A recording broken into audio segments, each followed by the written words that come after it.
So this is Megan Jordan. She's from the University of Waterloo. So Megan is a research assistant in the Waterloo Wetland Lab at the University of Waterloo. She completed her master's in the WWL in May of 2022. And through her work, she's continuing to explore the outcomes of and indirect effects of herbicide treatment in Lake Erie coastal wetland systems. And with that, I'll pass the stage over to you, Megan. Okay, so I am using Canva for the first time to present, so hopefully that works. Is that okay? Yes, perfect. Excellent. So thank you everyone for staying with me today. I know I'm the last presentation, but I'm very happy to be here. So today I'm going to be talking about how waterfowl forage quality increases following herbicide treatment of Phragmites australis. So a bit of background first. Phragmites australis invasions reduce waterfowl foraging quality via multiple mechanisms, mainly by overcrowding native plant species that many waterfowl rely on for seeds and tubers. Now that's when herbicide treatment comes in. Herbicide treatment has been shown to increase native plant species over a period of about 5 years. However, it also has many indirect effects. So today we're going to be looking at if herbicide treatment increases waterfowl foraging quality. So to do this, we looked at a total of 48 transects in both Big Creek National Wildlife Area, which is shown here, and Long Point National Wildlife Area. And we surveyed those in August of 2022. Those 48 transects were divided between sites that were treated in 2021 in areas of reference vegetation, which is native plant species primarily, and in areas of Phragmites australis invasion. From the data we collected, we calculated the Waterfowl Foraging Quality Index, which is a tool that is kind of stolen from the botany world to determine the quality of the vegetation in a given area.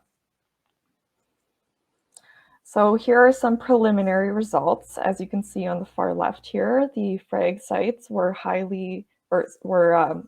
the lowest waterfowl forage quality index, and the reference sites with the native vegetation had the highest quality for waterfowl.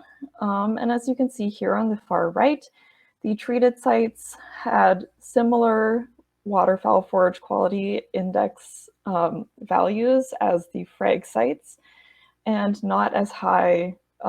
However, it's a bit higher than those frag sites, but not as high as the reference vegetation sites. Now, why is that? So when we see a decrease in Phragmites australis density, we are seeing an increase in plants of higher foraging quality for those waterfowl. However, many of the treated marsh sites are experiencing secondary invasions 1 year following treatment. Many of those sites are experiencing invasions by European frogbit, shown here, and which we've heard a lot about today as well. However, to follow the trajectory through a period of the next 3 to 5 years, we are going to continue to resurvey those transects to see how the waterfowl forage quality changes over a period of 3 to 5 years. And that is all. Thank you to everyone listed here, and I'd love to take questions if you have any.